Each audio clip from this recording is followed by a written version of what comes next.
Convido a amada igreja para que abramos a Escritura Sagrada no livro de Jó. O livro de Jó fica ali bem no meio da Bíblia, antes do livro de Salmos.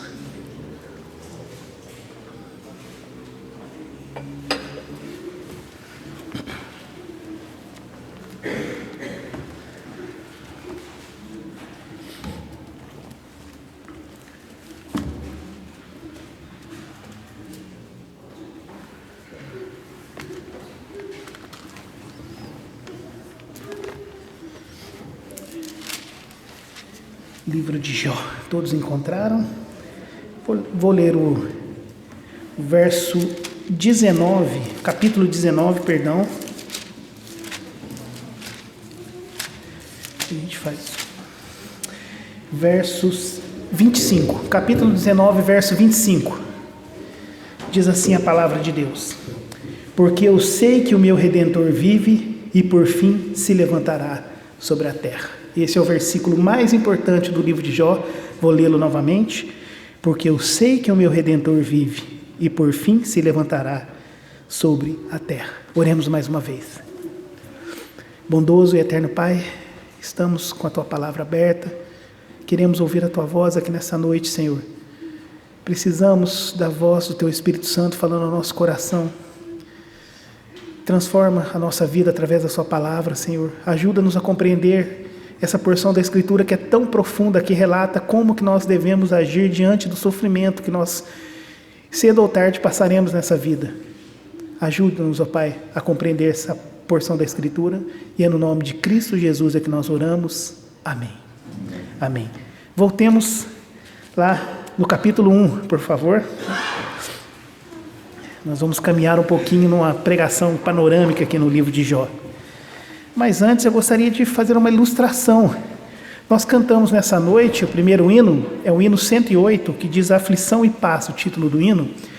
E quem escreveu foi Spafford, não sei pronunciar, não sou muito bom no inglês, Spafford, que é o autor do hino. E quando a gente canta o hino, muitas vezes a gente não sabe o pano de fundo da história. De alguns hinos, nós temos um relato da história desse hino, como que esse hino nasceu. Esse jovem, ele era casado, tinha 4 filhas, e ele acabara de ter a sua casa incendiada, a sua casa tinha pegado fogo, ele tinha perdido tudo que tinha. E ali tentando reconstruir, vamos dizer, a sua vida a partir das cinzas, a sua esposa e suas filhas foram fazer uma viagem de navio, e o navio naufragou. E somente a esposa dele sobreviveu. A esposa dele, então, chegando em terra, manda um telegrama para o marido, escrito as seguintes palavras: salva sozinha. Salva sozinha. Acabou de perder todos os bens, depois perdeu praticamente a sua família. E na hora que ele recebeu esse telegrama, ele sentou na sua casa e compôs esse hino. E diz assim a primeira estrofe: se paz a mais doce me deres gozar, se dor a mais forte sofrer, ou seja o que for, tu me fazes saber que feliz com Jesus sempre sou. Sou feliz com Jesus, sou feliz com Jesus, meu Senhor. Que Deus, eu espero que no final da mensagem dessa noite, eu e você, nós saímos aqui com o coração aquecido. E que se um dia a gente vier a passar por algum sofrimento como desse jovem, como a vida de Jó, que nós possamos ter a mesma atitude, louvar a Deus.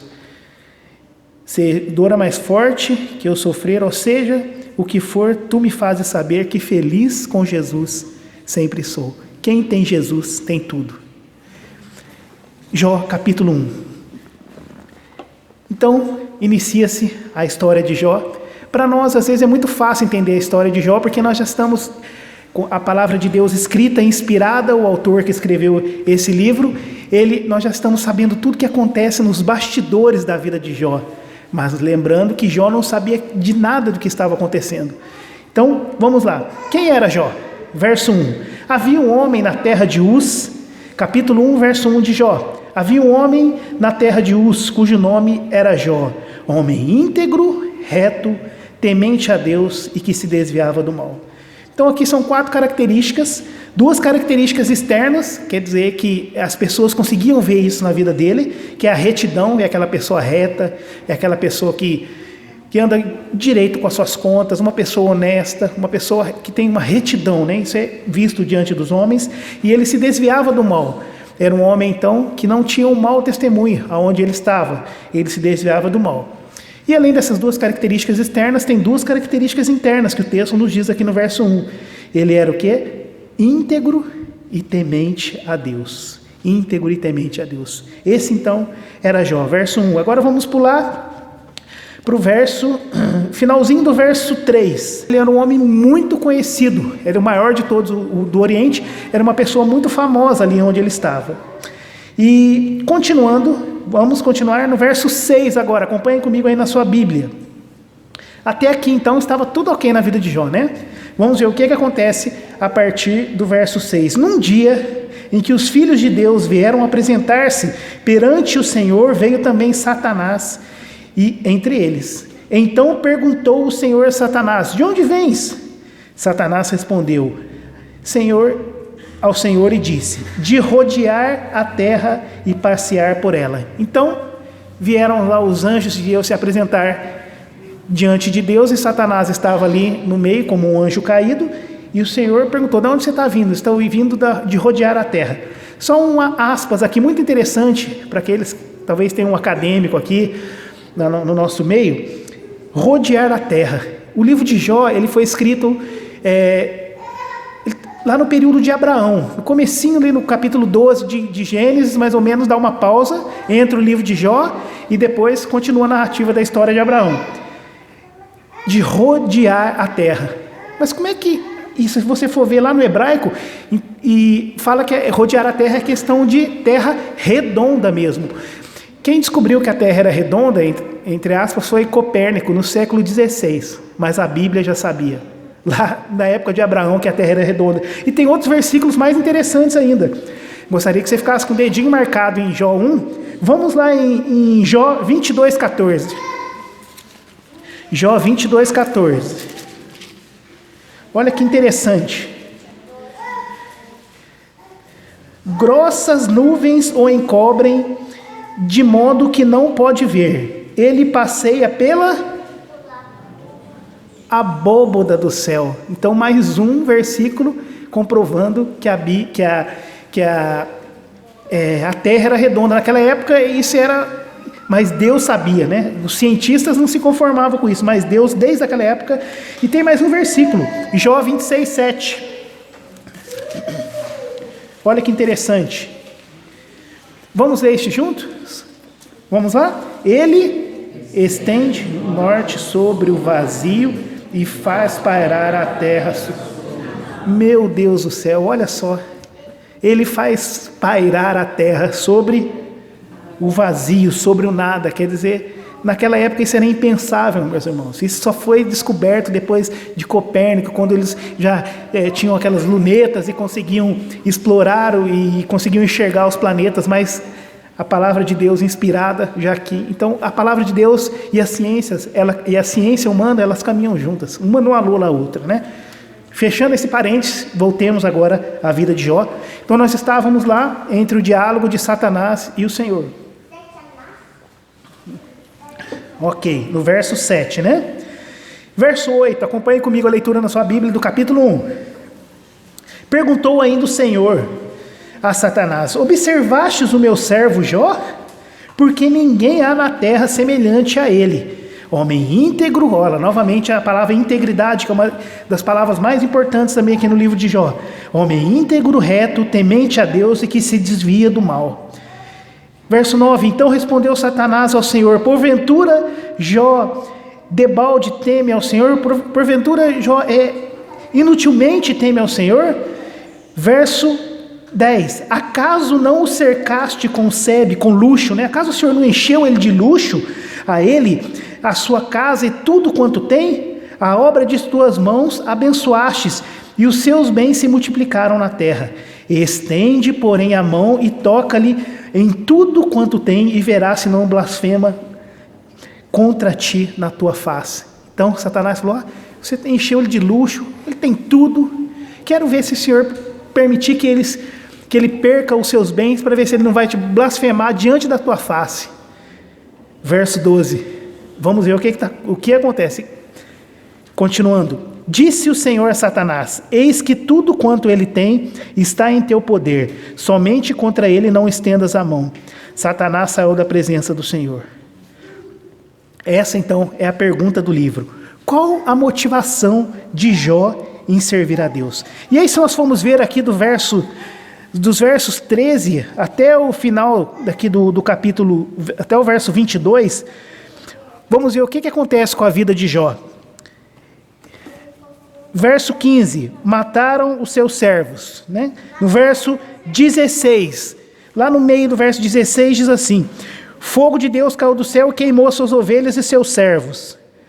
Verso 17, lá no finalzinho do verso 17, levantaram-se e mataram os seus servos. Verso 18, também este falava ainda quando veio outro e disse: estando os teus filhos e as tuas filhas comendo e bebendo vinho em casa do irmão primogênito, eis que se levantou um grande vento do lado do deserto e deu nos 4 cantos da casa, o qual caiu sobre eles e morreram. Só eu escapei para trazer-te essa notícia. Olha só, meus irmãos, o microfone está funcionando? Opa, aí melhorou. Olha só a situação então de Jó, meu irmão e minha irmã. Perdeu então todos os seus servos, todos os seus bens e todos os seus filhos. Qual foi a atitude de Jó? Semelhante à do jovem que eu contei na ilustração. Verso 20. Vamos todos ler juntos? A atitude de Jó diante da perca dos bens, da perca dos seus servos e da perca dos seus filhos. Então Jó se levantou.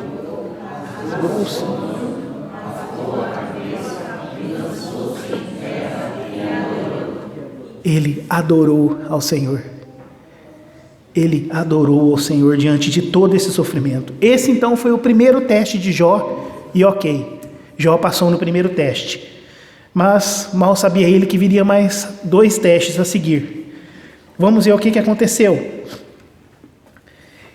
Ainda no verso 21 e 22, não posso deixar de ler. A atitude de Jó continuou: e disse: nu saí do ventre da minha mãe e nu voltarei. O Senhor deu, o Senhor tomou. Bendito seja o nome do Senhor. E o verso 22, vamos ler de novo, verso 22 juntos? Em tudo isso Jó não pecou, nem atribuiu a Deus falta alguma. Adorou a Deus, não pecou. Bendito seja o nome do Senhor. Que atitude difícil, irmãos, diante da perca de um ente querido.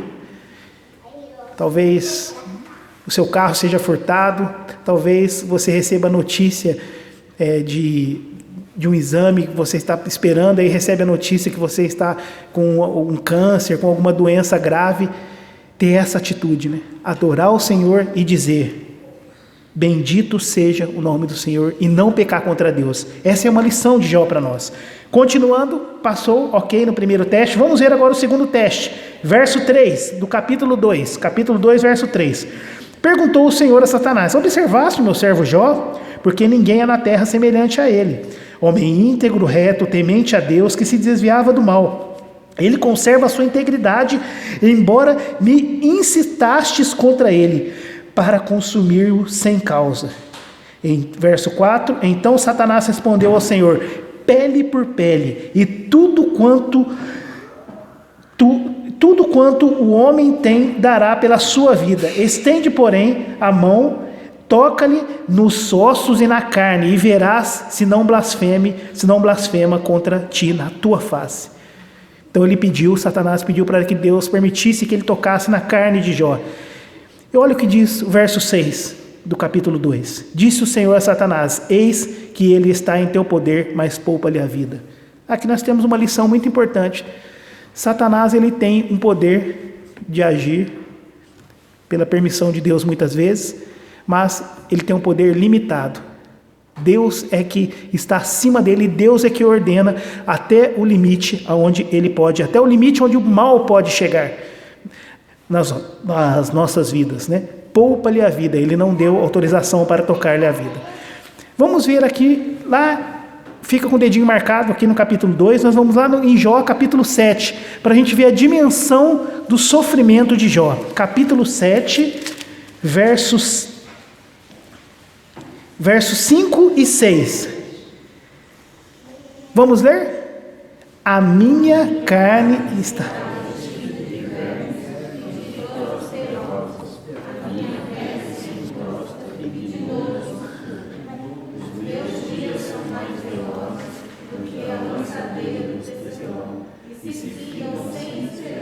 Olha a situação em que se encontrava Jó.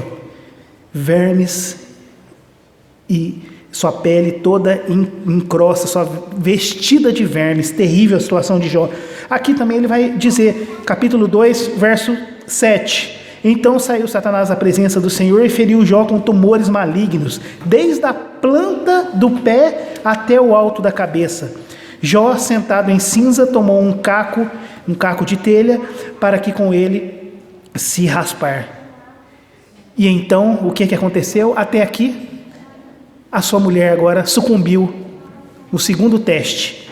Verso 9. Então sua mulher lhe disse: ainda conservas a tua integridade? Amaldiçoa o teu Deus e morre. A mulher de Jó sucumbiu no segundo teste. Mas vamos ver o que Jó fez. No capítulo 2, verso 10, lá no finalzinho. Em tudo isto não pecou Jó com os seus lábios. Segundo teste, ok. Até aqui, Jó 1, de 13 a 20, perdeu os bens e os filhos. Agora, capítulo 2, do verso 4 até o verso 10, ele perdeu a saúde e o casamento. Bens, filhos, saúde e casamento. E mesmo assim, Jó não pecou. Nós sabemos, olhe para mim, meu irmão e minha irmã, que essa dimensão de que Deus ele não permite uma provação além do que a gente possa suportar. Então, esse tamanho gigantesco do que Jó passou, são poucas pessoas no mundo que enfrentam isso aqui. É o que os puritanos chamavam de o dia mau. É o dia em que o inferno inteiro parece que vira-se contra um cristão e fulmina a vida dele, né? Quase ao ponto dele morrer. Mas isso, graças a Deus, não acontece todo dia, o dia mau, e não acontece com todos os cristãos. Mas olha a dimensão do sofrimento de Jó. Continuando, Jó então agora vai para o terceiro teste, que é com respeito aos seus amigos. Então, chega 3 amigos para ele, se nós viermos aqui no verso 11, ele faz Bildade e Zofar. Depois vai ter mais um amigo, Eliú. Então, ele faz Bildade e Zofar, 3 amigos de Jó, chegam diante dele para visitá-lo. Olha o que os amigos, na hora que os amigos de Jó chegaram e viram ele na situação, o que aconteceu? Verso 12, acompanhe comigo a leitura na sua Bíblia. Levantando eles de longe os olhos e não o reconhecendo, não reconheceram Jó. Ergueram sua voz e choraram, e cada um rasgando o seu manto, lançava o pó ao ar sobre a cabeça. Verso 13, sentaram-se com ele na terra 7 dias e 7 noites, e nenhum lhes dizia palavra alguma. Simplesmente eles ficaram impactados com aquela situação e ficaram 7 dias ao lado de Jó e não falaram palavra alguma. Isso é muito ruim, meus irmãos. O silêncio na hora do sofrimento. Muitas vezes a gente sabe que, às vezes, um abraço vale mais do que 1000 palavras, vamos dizer assim, né? Mas é importante a gente tentar consolar aquela pessoa com a palavra de Deus. E eles ficaram em silêncio. O que o silêncio causou na vida de Jó diante daquele sofrimento? Capítulo 3, verso 1. Vamos ler? Depois...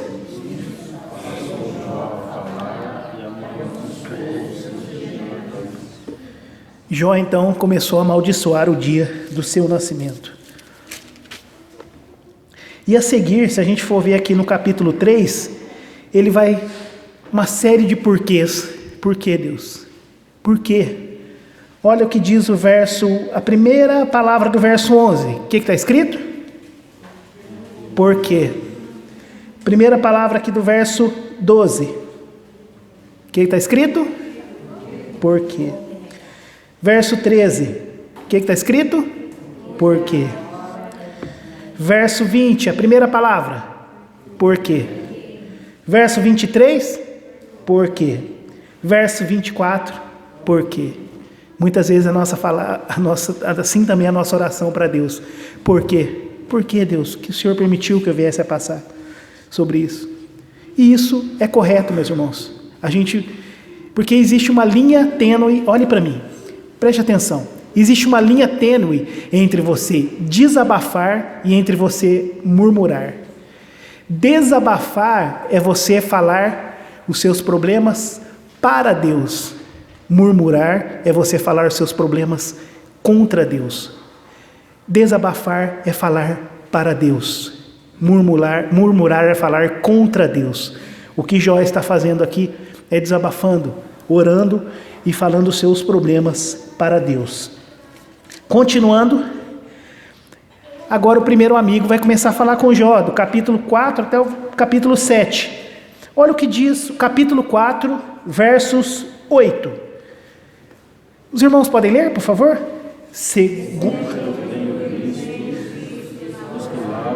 Iniquidade e semeia o mal, isso mesmo eles cegam. Então ele chegou e falou para Jó, tem um fundo de verdade nisso que ele falou, a lei da semeadura. Jó, sabe o que você está passando nessa situação? Porque o que o homem semear, isso ele vai colher. Então você semeou alguma coisa. Só que no caso de Jó, existe um sofrimento sem causa, né? Que é o que aconteceu no caso de Jó. Às vezes existe um sofrimento com causa. Se você, vamos dizer, abusa é que aqui não tem ninguém, então um exemplo, de alguém abusa do cigarro, por exemplo, aí depois fica lá com um balão de oxigênio. Então, o que ele está fazendo? O que está acontecendo com o sofrimento daquela pessoa? Ela colheu o que ela plantou, né? Se a gente tem uma vida sedentária, e eu preciso aqui, minha esposa está aqui, puxa minha orelha muito, fala, não, amanhã eu começo uma academia, amanhã eu começo um regime, mas uma vida sedentária, sem exercício, comendo bolacha recheada, comendo essas coisas, o preço vai vir lá na frente. E aí você vai pegar uma pressão alta, Deus, por que Deus, o Senhor é culpado, Deus, estou com pressão. Meu Deus do céu, olha a sua vida, sua vida sedentária, você está colhendo o que você plantou. Então existe um fundo de verdade, mas nesse ponto ele errou na vida de Jó, né? E ele tentou acertar, vamos dizer, o sofrimento de Jó, mas acabou piorando a situação. E Jó não ficou quieto, ele foi lá e respondeu para Elifaz. Capítulo 6, anda algumas páginas para frente, verso 4. Vamos ler, por favor? Capítulo 6, verso 4. Porque as flechas do todo...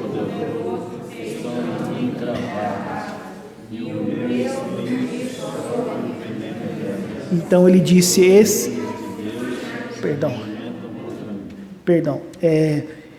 o sofrimento então vinha de Deus, foi o que Jó respondeu. Aí esses amigos dele foram ficando furiosos com essa resposta de Jó.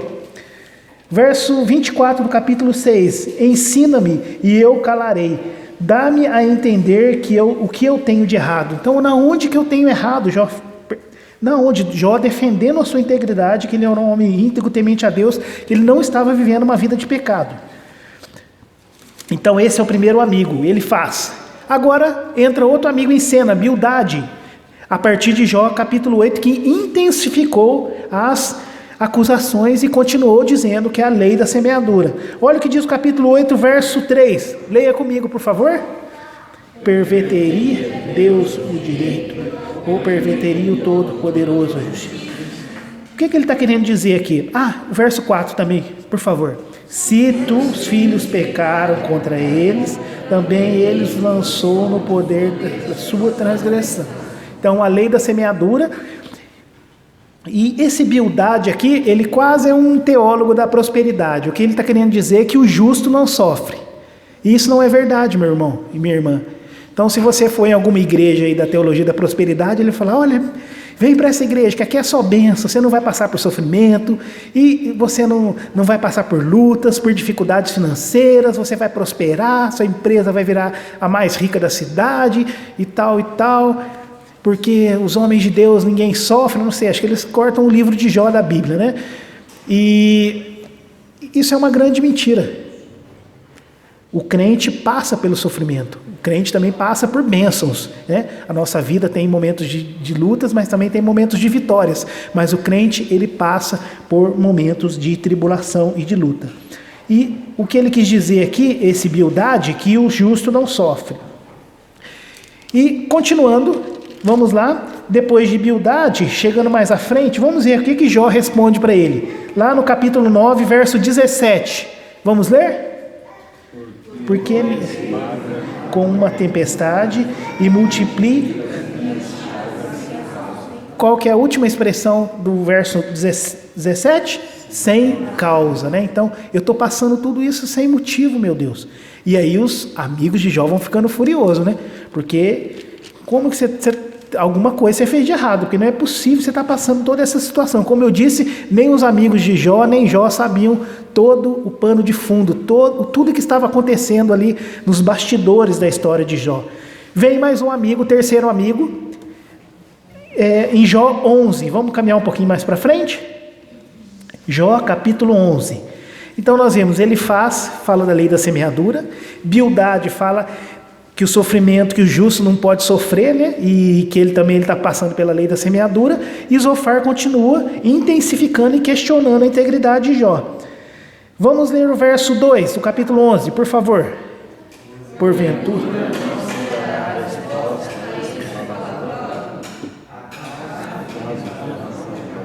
Então chama ele de tagarela, ó, você está tagarelando demais. Verso 4 diz, pois dizes, a minha doutrina é pura, e eu sou limpo aos teus olhos. Novamente Jó defendendo a sua integridade. E eles ficam furiosos. Verso 13, se dispuser o seu coração e estenderes as mãos para Deus, quer dizer, coloca o seu coração diante de Deus, Jó. Verso 14, se lançares para longe a tua iniquidade, quer dizer, abandona o seu pecado, você está em alguma coisa que você tem aí, e não permitires habitar na tua tenda a injustiça, abandona, você está em pecado, Jó. Então as acusações dos amigos de Jó continuam se intensificando, e Jó novamente defende a sua integridade. Capítulo 12, verso 4 diz assim, eu sou, irrisão é motivo de riso, né? Eu sou motivo de riso para os meus amigos, eu que invocava a Deus, e ele me respondia, justo e o reto servem de motivo de riso. Quer dizer, não vale a pena ser justo e reto, porque eu estou servindo de riso para os meus amigos. Olha a minha situação. Esse é o ponto que Jó chegou. Capítulo 13, verso 3, mas falarei ao Todo-Poderoso e quero defender-me perante Deus. Então, Senhor, vem falar comigo, eu quero me defender perante o Senhor. E Deus vai vir falar com Jó daqui a pouco. Vamos caminhando aqui. Agora vamos lá para Jó 32. Passa um pouquinho aí. As folhas da sua Bíblia.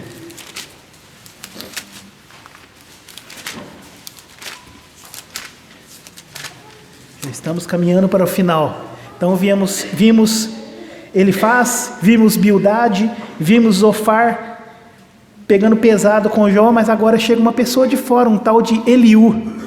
E esse é uma pessoa que tem um pouco de sabedoria. Ele vai falar do capítulo 32 até o 37.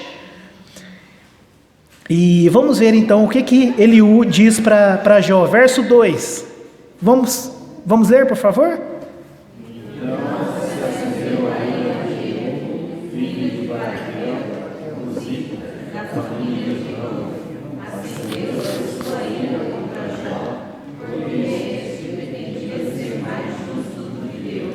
Então ele se acendeu a ira contra Jó, porque ele não estava inconformado de Jó ficar ainda defendendo a sua integridade. Verso 4, Eliú, porém, esperara para falar com Jó, pois eram de mais idade do que ele. Então os amigos eram mais velhos, então ele esperou todo mundo para falar, para depois ele falar. Vendo Eliú que já não havia resposta na boca daqueles 3 homens, então ele se acendeu a ira diante de Jó. Vamos ver o que Eliú disse. capítulo 33, verso 14. Pelo contrário, Deus fala de um modo, sim, de dois modos, mas o homem não se atenta para isso. Verso 15, em sonho ou em visões. Então, naquela época, Deus falava em sonhos e visões, mas ele fala que Deus fala de mais um modo diferente. Que modo é esse? Verso 19, só o comecinho, também no seu leito. Deus fala através do sofrimento. Olhe para mim. Tem uma frase muito interessante de C.S. Lewis, que é o autor do As Crônicas de Nárnia, muito conhecido. Ele tem uma frase que ele fala assim, que o sofrimento é o megafone de Deus. Muitas vezes nós passamos por momentos em que nós esfriamos na fé e Deus permite o sofrimento para que a gente ouça a voz de Deus, né?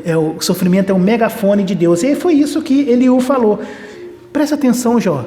Deus quer falar alguma coisa com você diante desse sofrimento. Deus fala através do sofrimento. Continuando, capítulo 34, verso 10. Vamos ler, por favor? Pelo que vós, homens sensatos, escutai-me, longe de Deus o praticar a perversidade e do Todo-Poderoso o cometer injustiça. Vamos, presta atenção, meu irmão. Olhe para mim, por favor. Quando nós passamos por sofrimento, nós temos que cercar a nossa vida com uma cerquinha, tá vendo? Aqui uma aqui, uma parte aqui, uma parte aqui, uma parte aqui. Para que nós fiquemos aqui diante do sofrimento, a gente não atravesse nenhuma dessas cercas, senão nós iremos pecar. E qual que é as duas primeiras partes dessa cerquinha que nós devemos colocar na nossa vida quando nós passamos pelo sofrimento? Como diz o verso 10, longe de Deus praticar a perversidade e do Todo-Poderoso praticar injustiça. Então, perversidade, o contrário, é bondade. Injustiça é justiça. Deus é bom e Deus é justo. Essa é a primeira cerca. Não, mas eu estou passando uma luta. A gente não sabe o que a gente pode enfrentar. Uma fatalidade terrível, né? Imagina aquelas pessoas de Brumadinho, o que passaram, de Mariana, coisas terríveis, né? Inúmeras coisas terríveis que a gente pode ver que acontecem na vida das pessoas. Estamos diante do sofrimento, as duas cercas. Deus é justo. Se você atravessar para cá, você pecou. Ah, Deus é injusto nessa situação que eu estou passando. Não, Deus é justo. E Deus é bom. A bondade em tudo que Deus faz. Todas as coisas contribuem. Romanos diz, todas as coisas contribuem e cooperam para o bem daqueles que amam a Deus. Não importa qualquer momento que nós venhamos a passar, Deus tem um propósito maior. Mesmo que nós não saibamos nessa vida, talvez lá na outra vida Deus nos fale o que é. Mas Deus é bom e Deus é justo. Vamos cercar mais esse território melhor, irmãos? Tem mais 2 pontos aqui para que nós venhamos a superar o sofrimento. Capítulo 35, versos 5. Vamos ler? Atenta para os céus. Existe um Deus soberano acima das nuvens, olhando por nós. E o verso 4 aqui, verso 14 do capítulo 35 diz assim: Jó ainda dizes que não o vês, a tua causa está diante dele, por isso espera nele. A nossa causa, o nosso sofrimento está diante de Deus e espera nele. Essa é mais uma parte da cerquinha. Deus é soberano. Deus, ele não é um Deus que abandonou a sua criação ao léu. Não, Deus, ele é soberano, ele está olhando por nós lá do céu. Espera em Deus, espera em Deus. Deus conhece o seu sofrimento, espera nele. Deus é justo, Deus é bom e Deus é soberano. E a última parte da cerquinha, vamos caminhando para o capítulo 36. É a responsabilidade humana. Vamos ler o verso 9, por favor? Capítulo 36, verso 9.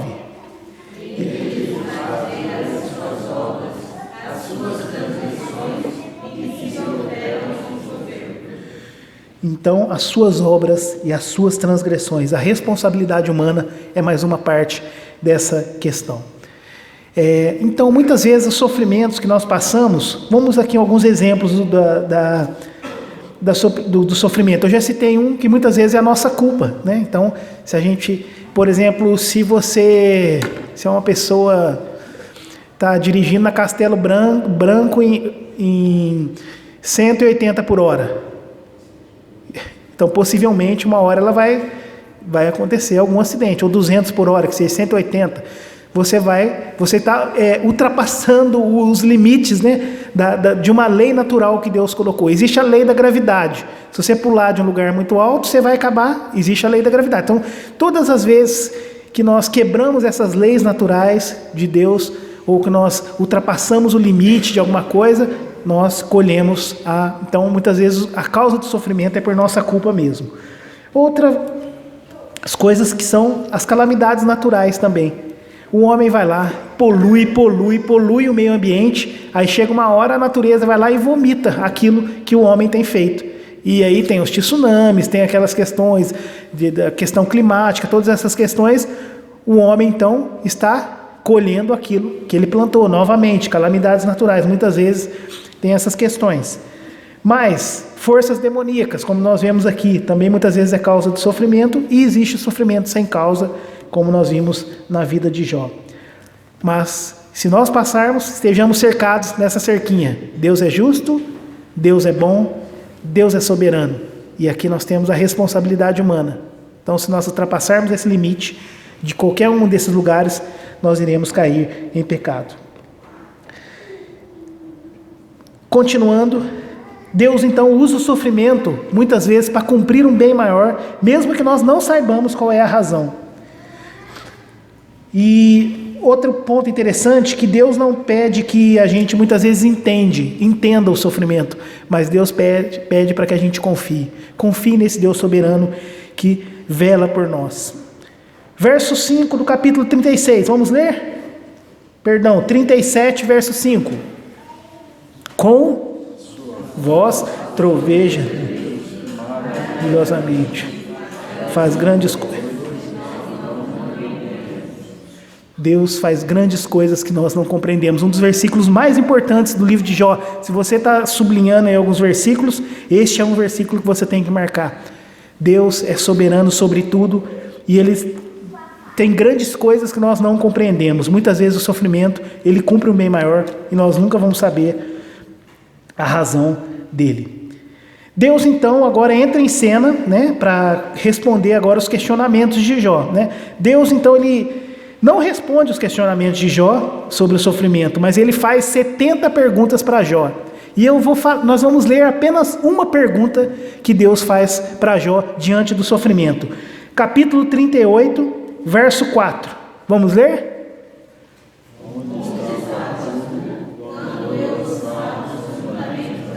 Então são 70 perguntas desse nível, né? Onde estava você, meu irmão, minha irmã, seminarista Ricardo, presbítero, Laura, Juju, Felipe e todos, Julita, presbítero Leosvaldo, presbítero Francisco, onde estava você quando Deus criou os fundamentos da terra? Então, só essa pergunta já coloca a gente no nosso lugar. Então, o que Deus quer ensinar para nós? Vai ser duro que eu vou falar aqui, mas é para mim também. Deus não deve satisfação para ninguém. Se Deus dá 90 anos de vida, ou se Ele permite que você vive 90 segundos, Deus é bom, Deus é justo, Deus é soberano. Ele não deve satisfação para nós. Eu gostaria de contar uma ilustração muito interessante para você. Certa vez, uma moça, um casal, o sonho deles era ter um filho. E depois de muita luta, tentando engravidar, e essa mãe consegue engravidar, só que ela morava na roça. E de repente ali com um bebezinho, 6 meses ali de gravidez, começa a entrar em trabalho de parto. E aí as pessoas da família, alguns já vão correndo tentar buscar um médico, e o bebezinho acaba nascendo, ela entra em estado de parto, e aquele casal segura aquele bebezinho no colo. 6 meses, e o bebezinho respirando, foi diminuindo,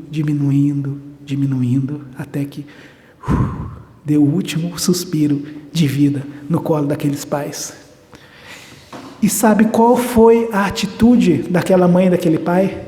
Oraram a Deus agradecendo, porque Deus deu o privilégio para eles serem pais por 5 minutos. Quantas pessoas, quantos pais e quantas mães às vezes tentam engravidar uma vida inteira e não conseguem ter filhos, mas Deus deu o privilégio para ele. Ele pode dizer: eu sou pai, eu sou mãe. 5 minutos, mas eu sou pai e eu sou mãe. Olha que coração, que Deus nos deu um coração como esse, de saber enfrentar o sofrimento. Caminhando para o final da nossa mensagem, que é pesada, que é densa, que é forte, vamos para o capítulo 40. O capítulo, 40, versos 15. Contempla agora o hipopótamo que eu criei contigo. Aqui a palavra é behemote. Possivelmente a nossa tradução foi infeliz de colocar hipopótamo, mas aqui é uma criatura semelhante a um dinossauro, né? E aqui também no capítulo 41, versos 1. Podes tu com o anzol apanhar o crocodilo? Aqui é o Leviatã, possivelmente uma serpente marinha que existia na época de Jó, que era antes do dilúvio, e foi extinta. Então, Deus, ele usa esse exemplo dessas duas criaturas gigantescas que são impossíveis de ser domadas pelo homem, mas Deus fala: eu consigo domar essa criatura. Ou seja, o mal, apesar de mal que você está passando, assim como essas criaturas o homem não pode domar, eu posso domar, mas o mal que você está passando, eu tenho controle sobre isso, eu sou soberano. Descansa em mim, e eu lhe responderei. Verso 42, o último capítulo de Jó, caminhando então para o final do nosso sermão. Deus nunca, irmãos, nos prometeu que nós não iríamos passar pelo vale da sombra da morte, mas Ele prometeu que estaria conosco lá. Olha que interessante, se a gente for lá no Salmo 23, 4, fala: ainda, quem sabe de qual é esse versículo? Ainda que eu passe pelo vale da sombra da morte, não temerei mal algum, porque o Senhor está comigo. Deus não prometeu que você não vai passar pelo vale da sombra da morte, mas Ele prometeu que Ele vai estar com você lá. Então que a gente nunca nos esqueça disso. Deus estará conosco lá. E o verso 42, verso 2, vamos ler todos juntos, que a gente vá com esse versículo no nosso coração nessa noite. Bem, sei que tudo podes, meu amado, ser frustrado. Verso 5.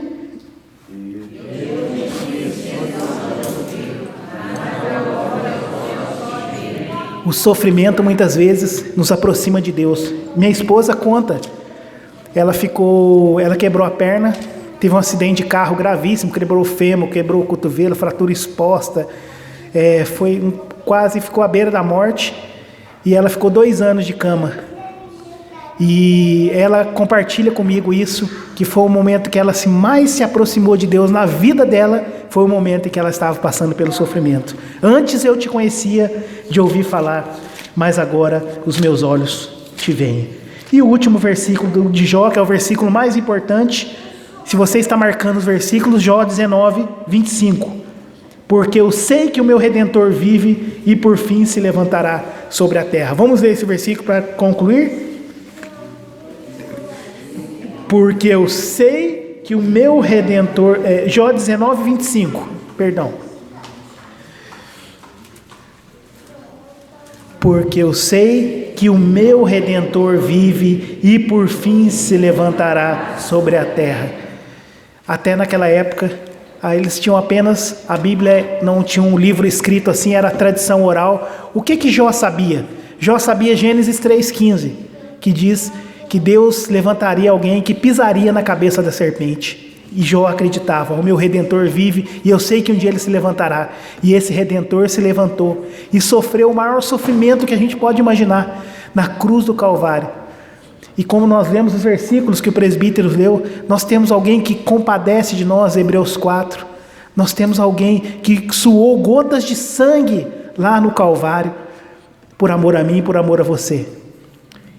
Então, se nós venhamos a passar por algum sofrimento na vida, que a gente lembre-se sempre disso. E que o Senhor Jesus olha nos nossos olhos, nos olhos de cada um aqui nessa noite e diz que o meu fardo é leve. Então, jogue o seu fardo do sofrimento diante de Cristo. E saiba que um dia que nós estivermos na Nova Jerusalém, lá não haverá dor, nem pranto, nem choro. E nós louvaremos ao Senhor por toda a eternidade. Persevere até o fim.